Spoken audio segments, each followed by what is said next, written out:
Hello law student, I am advocate Sneha Gaur. ये जो channel है इसका पर्पस यही है कि आपको डिफिकल्ट से डिफिकल्ट जजमेंट भी सिंपल सी लैंग्वेज में आपको एक्सप्लेन कर सके। लास्ट टाइम हमने ओम प्रकाश छबानी का केस एक्सप्लेन किया था आपको। आज हम फिर से एक न्यू जजमेंट के साथ आए हैं, Chaturbhuj Pradhan versus Amar Pradhan and others.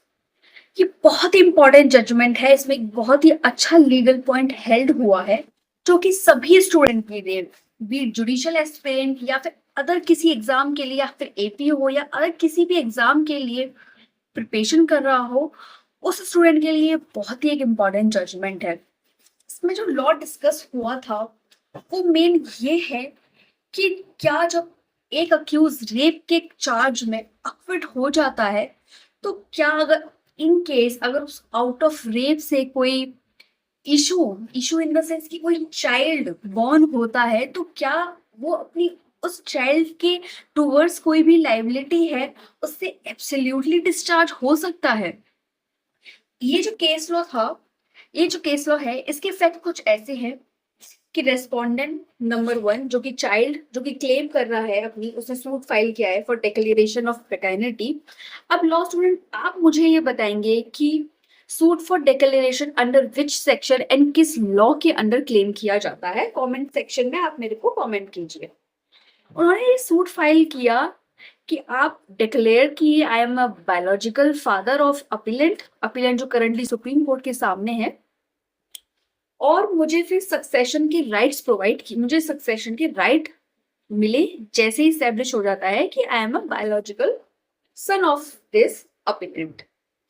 इस केस के फैक्ट ऐसे थे कि सन जो है उसकी मदर एंड अपीलेंट के बीच में, उसकी मदर ने इस अपीलेंट के अगेंस्ट में रेप का चार्ज लगाया था and out of that charge in 1999 ये जो रेस्पोंडेंट है वो बॉर्न होता है। और since the birth of the respondent 1 उसकी मदर कॉन्टिन्यूसली क्लेम कर रही थी पैटर्निटी ऑफ हर चाइल्ड, कि एक पैटर्निटी स्टैब्लिश की जा सके एंड मेंटेनेंस क्लेम कर रहा था, but it was keep denying and denying and denying. फिर जब ये respondent he attained the age of majority, that is 18 year, then he filed a civil suit under section 34 of specific relief act 1963। इसमें उसने claim किया biological paternity, उसने claim की और उसने सक्सेशन के राइट क्लेम किए। रेस्पोंडेंट का जो कहना था, रेस्पोंडेंट क्या था, रेस्पोंडेंट जब, और ये जो डीएनए टेस्ट था उसने ही क्लेम किया DNA test to determine the paternity of the first respondent and has challenged the same before us in these proceedings. Trial court ने अलाउ कर दिया, उसके बाद हाई कोर्ट ने भी अफर्म कर दिया, but when the matter supreme court के सामने गया तो अक्यूज का ये कहना था कि मेरे अगेंस्ट जितने भी रेप चार्जेस थे उनमें मेरा अक्विटल हो गया है, और मेरा उनमें अक्विटल हो गया है, तो now you can't force me to bear the maintenance of this child. आप मुझे नहीं फोर्स कर सकते हैं। यही बात सुप्रीम कोर्ट के सामने कही उन्होंने।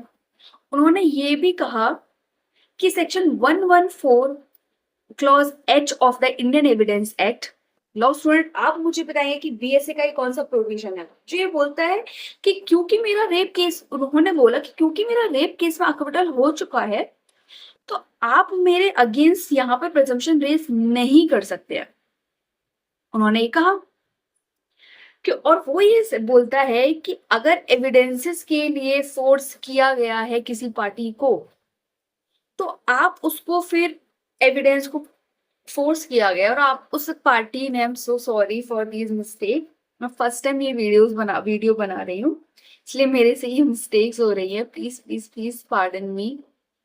हाँ, तो हम अपने केस में आते हैं कि जैसे कि है ये कि उसने अटेन कर लिया मेजोरिटी और उसने फिर डिक्लेरेशन फाइल किया सूट का and 1/3 of the part share in the property he was claiming कि मैं अगर मेरी बर्डन स्टेब्लिश हो जाती है तो I will be entitle of 1/3 share in this property.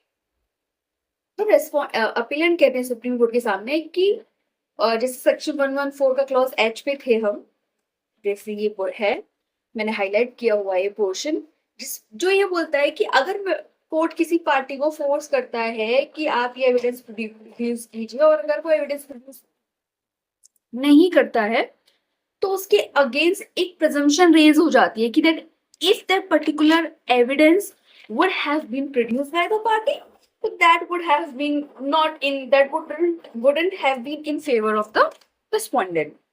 तो क्योंकि यहाँ पे वो डीएनए टेस्ट के लिए डिसअलाउ कर रहा था, तो इसलिए वो बोल रहा था अपीलेंट कि आप मेरे अगेंस्ट ये प्रेजम्पशन रेज मत करना। और डायरेक्टली ये सेक्शन लास्ट टाइम भी हमने ओम प्रकाश चवानिका का जो केस, सॉरी ओम प्रकाश चवानिका का केस नहीं था, तो लास्ट टाइम तो ये section 112 of the Indian evidence act से डायरेक्टली क्यों कनेक्टेड नहीं है? लॉ स्टूडेंट आप मुझे बताइए कि क्यों वो जो सन है, जो चाइल्ड है, जो क्लेम कर रहा है बायोलॉजिकल पैटर्निटी, उसने क्यों section 112 of Indian evidence act and section 116 of BSA में सूट फाइल ना करके डिक्लेरेशन का सूट फाइल किया है? इसके पीछे क्या लीगल रीजनिंग है? आप प्लीज मुझे कमेंट करके बताइए। जब सुप्रीम कोर्ट के सामने ये केस आया तो सुप्रीम कोर्ट ने वेरियस जो डिसीजंस है, जो लैंडमार्क जजमेंट्स है सुप्रीम कोर्ट के इस पॉइंट पे, उन सारे जजमेंट्स को एनालाइज किया कि जैसे Gautam Kundu versus state of West Bengal, तो ये जो जजमेंट है बहुत ही इंपॉर्टेंट है कि DNA test can not be given in each and every case. Dipanwita Roy versus Ronobroto Roy, या थर्ड जो जजमेंट है ये है, को थोड़ा टाइम दीजिए, Aparna Ajinkya Firodia versus Ajinkya Arun Firodia.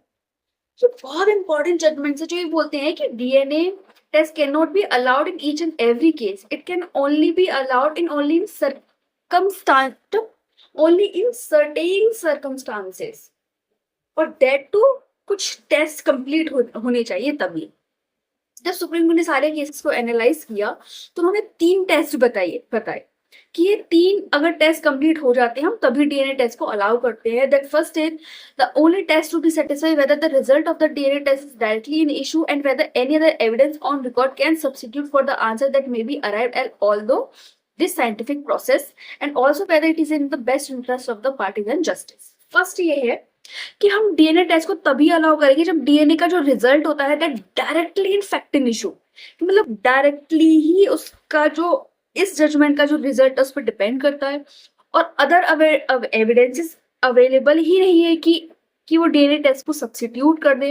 And third one is कि वी हैव टू, जो सेक्शन 1 ये जो है पर्पस जो है इसका कि हमको पैटर्निटी स्टैब्लिश करनी होती है तो हम डीएनए अलाउ कर रहे हैं, उसका मतलब पर्पस ही ये है कि best interest of the party has to be check, the balance of interest has to be check.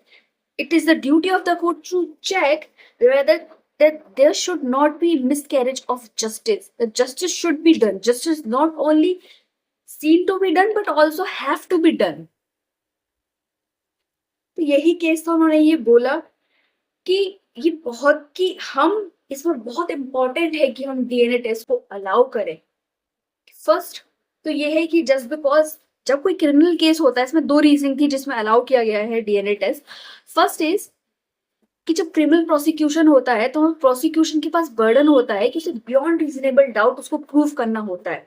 Each and every case में डायरेक्ट एविडेंसेस या लाइक circumstantial evidences में तो there has to be, the chain should be as completed that it is only pointing towards the guilt of the accused. तो ये possible नहीं होता, और just because benefit of doubt पे आप अक्यूज को रिलीज कर देते हैं तो हम बिल्कुल ही फ्री नहीं कर सकते अक्यूज को, और बिल्कुल ही क्लीन स्लेट नहीं माना जा सकता है। And second one is since the birth of the child he has been fighting for his paternity. he has a right, he has a fundamental right to know who is his father, कि biological paternity पता चले। और biological paternity establish होने के बाद 3 right flow करते हैं। First is property right, spiritual right and societal right. Property right तो मैंने बताया सक्सेशन में आपको राइट मिलना, एंटाइटल हो जाते हैं उनकी प्रॉपर्टी में शेयर के लिए। सेकेंड वन होगा सोसाइटल की, अब प्रिवेंट करना बास्टर्डाइजेशन ऑफ द चाइल्ड का। और third one is spiritual rights flow करते हैं। तो सारे ही राइट फ्लो करते हैं तो इन 2 रीजनिंग पे कि बियॉन्ड रीजनेबल डाउट में आपको नहीं, बेनिफिट ऑफ डाउट में रिलीज किया गया था तो आपको बिल्कुल फ्री नहीं किया जा सकता अपनी लाइबिलिटी और आप उसका एक ग्राउंड नहीं ले सकते कि because I was acquitted in a rape charge, तो I shouldn't be make liable by the court for the maintenance of the child born out of their charge. And second one is right to know the paternity. तो ये जो दो ground से इन दो grounds पे court ने allow किया DNA test को। और ये बहुत ही important judgement, it is not only important for your pre but your mains and interview as well. पर ऐसे ही लीगल अपडेट्स के लिए मेरे चैनल को फॉलो करें, लाइक करें, कमेंट करें और मुझे बताएं कोई भी ऐसा इंपॉर्टेंट जजमेंट जो आप चाहते हो कि मैं आपको एक्सप्लेन करूं, डिफिकल्ट से डिफिकल्ट जजमेंट। और इस चैनल का यही पर्पस है कि आपको डिफिकल्ट से डिफिकल्ट जजमेंट को भी इजी लैंग्वेज में एक्सप्लेन करें जिससे कि आप अंडरस्टैंड कर सकें। बिकॉज केस लॉ का नॉलेज होना इट इज वेरी इंपॉर्टेंट। आप किसी भी अगर आप लॉ फील्ड में आप आए हो तो आपको केस लॉ की नॉलेज यही होनी चाहिए। मेरा इस चैनल का यही पर्पस है कि आपको केस लॉ से प्यार करवाना है। तो कोई भी टॉपिक हो जिसमें आप चाहते हो कि मैं आपकी कुछ हेल्प कर सकूं, कोई भी लॉ के रिगार्डिंग हो, किसी भी लॉ पे मैं आपको कोई सेक्शन एक्सप्लेन करूं या कोई मतलब कैसे भी हेल्प आपको चाहिए इस चैनल से, तो ये चैनल आपको प्रोवाइड करेगा। बस आप कमेंट कीजिए, शेयर कीजिए इस वीडियो को। ये बहुत इंपॉर्टेंट जजमेंट है चतुर्भुज प्रधान